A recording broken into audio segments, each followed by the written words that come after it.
Hello everyone, this is Des, your video game guru, and today we are going to be discussing This is the Police 2. Let's go.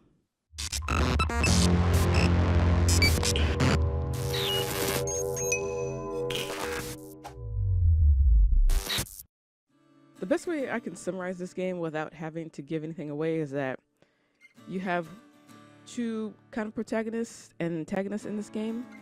You have Lily, she's the new sheriff appointed to the Sharpwood department after their beloved Sherrod Wells was killed in a tactical mission. And then you have Warren Nash, aka Jack Boyd, a disgraced cop running from his past, trying to clear his name. And so basically you have to help Lily run her department, and Lily has to kind of help Jack come to terms with what's actually going on in his life.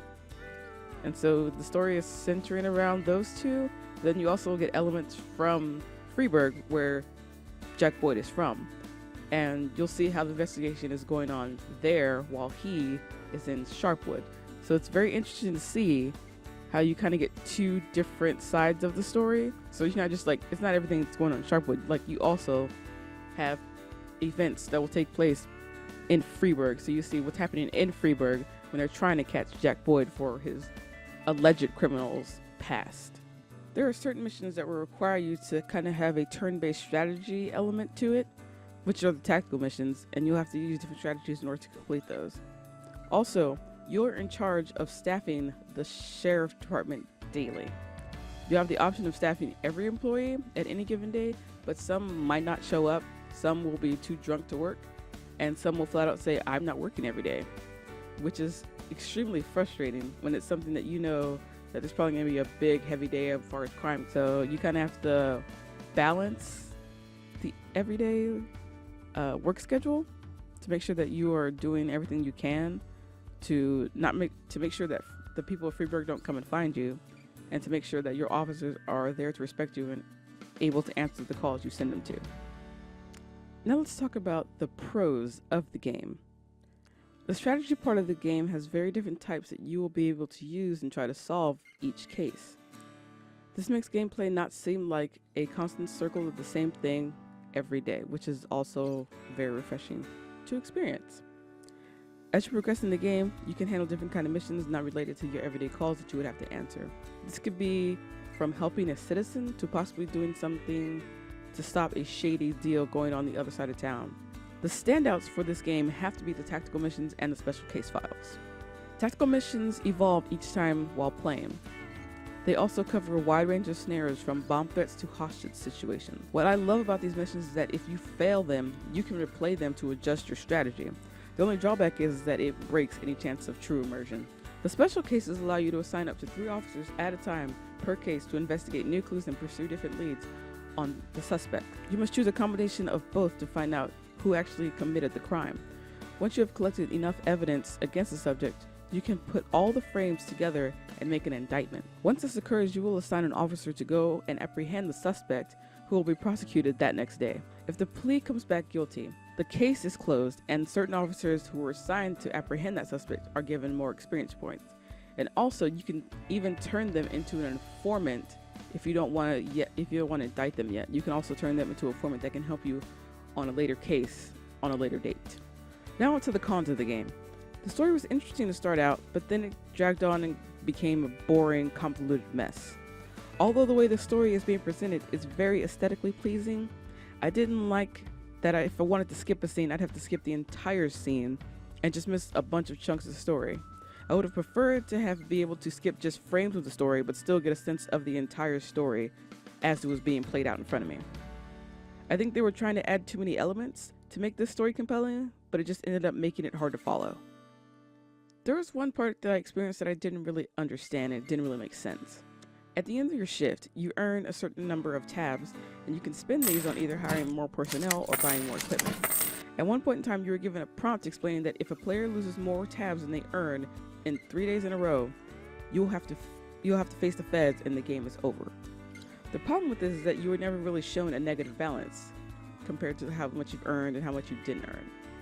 You just end up with 0 tabs for the day, and you can quickly forget how many tabs you've earned or lost throughout those 3 days because there's so much going on, and you're never really presented with like a warning saying, hey, you have 1 day left before the feds are calling on you.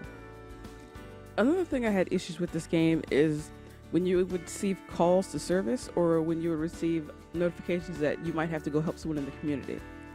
The community ones are usually with a tan label marking, but you have to do them in order to make them go away because there's no way that you can make them disappear from your call service list unless you actually do them.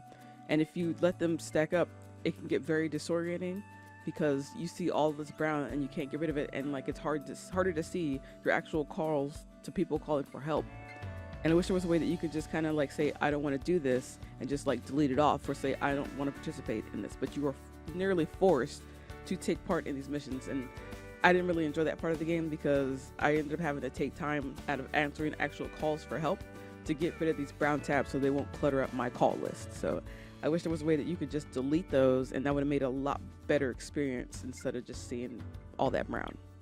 There was one last thing that I had issues with as far as this game goes, and it was the ones where you can, as you complete certain of like the tan colored missions, you're able to buy certain training and other things for your officers, like such as like upping their skill levels, or you can cure them of their alcoholism if they have that, or you can have them go relax so they can be more fresh for the shift so you can use them later on, as the certain calls require more officers or more skilled officers to attend that.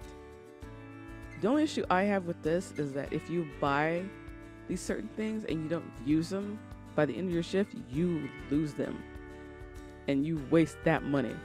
Like for the alcoholism one, for example, if you pay $750 to have one of your officers be taken to that treatment to possibly cure their alcoholism, because it's not cured every time you send them. Sometimes it won't take. Sometimes you have to do it more than once. But if you don't do it before the shift ends, you lose that $750.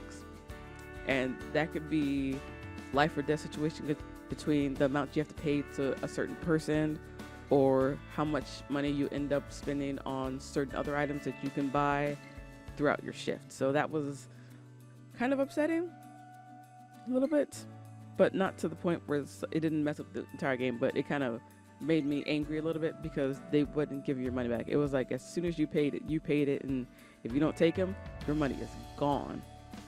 The story started off strong, but then got almost unplayable towards the end of the game. This made it hard for me to want to even continue to watch the cutscenes, so I just ended up skipping them, because the player would even end up becoming lost, and not in a good way. I cannot stress enough how disappointed I was in this story. It started off so strong, but then it just kind of fell flat, and that was very disheartening. The only redeeming qualities of this game are the tactical missions and the special cases, because they are refreshing with their strategic elements, but they can get a bit repetitive at 5. At its current price point as of this review, I would give it a hard pass. When the game goes on sale though, I recommend snagging it, especially when it's Black Friday, because I think that it'd be a better deal for you to get it on sale than paying full price for it. But this has been Des, your video game guru, and I will see you later.